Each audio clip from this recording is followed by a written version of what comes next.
मुरादाबाद की एक होनहार छात्रा ने पर्यावरण संरक्षण और आधुनिक खेती को जोड़ते हुए इको फ्रेंडली एग्रीकल्चर का अनोखा प्रोजेक्ट तैयार किया है। छात्रा अंशिका प्रजापति द्वारा बनाए गए इस मॉडल का मुख्य उद्देश्य खेती को स्वच्छ, टिकाऊ और पर्यावरण के अनुकूल बनाना है, ताकि आने वाले समय में खेती लंबे समय तक सुरक्षित रूप से की जा सके। इस प्रोजेक्ट में सौर ऊर्जा का प्रभावी उपयोग दिखाया गया है। सोलर पैनल के माध्यम से बिजली उत्पन्न कर पंखे और अन्य आवश्यक उपकरण चलाए जा सकते हैं, जिससे किसानों की बिजली पर निर्भरता कम होगी और ऊर्जा की बचत होगी। साथ ही रेन वाटर हार्वेस्टिंग सिस्टम को भी इस मॉडल का अहम हिस्सा बनाया गया है। इसके जरिए बारिश के पानी को संग्रहित कर उसे शुद्धिकरण प्रक्रिया से गुजारकर दोबारा उपयोग में लाया जा सकता है। अंशिका का कहना है कि गर्मियों में पानी की कमी बड़ी समस्या बन जाती है। ऐसे में यह सिस्टम किसानों के लिए काफी लाभकारी साबित होगा। छात्रा अंशिका प्रजापति ने बताया कि इस प्रोजेक्ट से सिंचाई में लगने वाला बिजली और डीजल का खर्च बचेगा, जिससे किसानों की लागत कम होगी। मॉडल में एक गौशाला भी बनाई गई है, जहां गाय के दूध से आय प्राप्त की जा सकती है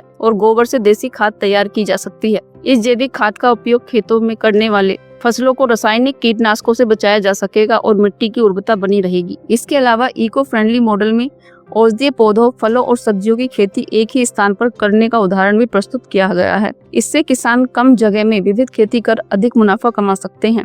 यह प्रोजेक्ट न केवल छात्रों के लिए प्रेरणा स्रोत है, बल्कि किसानों को टिकाऊ और लाभकारी खेती की दिशा में भी दिखाता है। मैंने ये प्रोजेक्ट चिरस्थायी कृषि इको फ्रेंडली एग्रीकल्चर पर बनाया है। चिरस्थायी कृषि का मुख्य उद्देश्य है पर्यावरण को स्वच्छ बनाना और खेती को लंबे समय तक चलाए रखना। मैंने यहाँ पर एक सौर ऊर्जा लगाई है ताकि हम उससे अपने पंखे वगैरह चला सकें, और इधर हमने रेन हार्वेस्टिंग लगाया है ताकि हम जो बारिश का पानी है वो इधर स्टोर हो सके और वो पानी हम नीचे ले जाकर उसे वाटर प्यूरिफिकेशन करके उस पानी को साफ कर सकें। तो गर्मियों के समय में पानी की बहुत कमी हो जाती है, पानी नीचे चला जाता है, ताकि उस रेन हार्वेस्टिंग वाले पानी को हमने जो सेव किया था वो पानी हम अपने पाउंड में ले जा सके, और जो पाउंड में हमने पानी लिया है उस पानी को हम अपनी खेती में यूज़ कर सकें।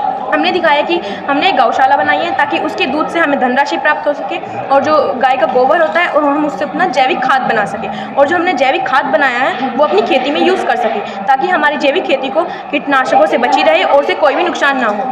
अगर हम कीटनाशकों का यूज़ करेंगे तो वो जो हमारी जैविक खेती होगी उस भोजन को हम खाएंगे उससे हम बीमार हो सकते हैं। हमने इधर दिखाया कि इधर नीम वगैरह के पेड़ लगे हुए हैं ताकि उससे हम औषधियाँ बना सकें। हमने इधर बहुत सारे फल वगैरह दिखाए, फल के पेड़ दिखाए हैं और सब्जियाँ दिखाई हैं, सब्जियों का गार्डन दिखाया हुआ है। मेनली ये जो प्रोजेक्ट तैयार किया है किस उद्देश्य से तैयार किया है, इससे क्या क्या फायदे होंगे? इससे फ़ायदे ये हैं कि ऑर्गेनिक खेती होगी, और जो हमारा चिरस्थायी का मुख्य उद्देश्य है पर्यावरण को स्वच्छ रखना और खेती को लंबे समय तक चलाए रखना।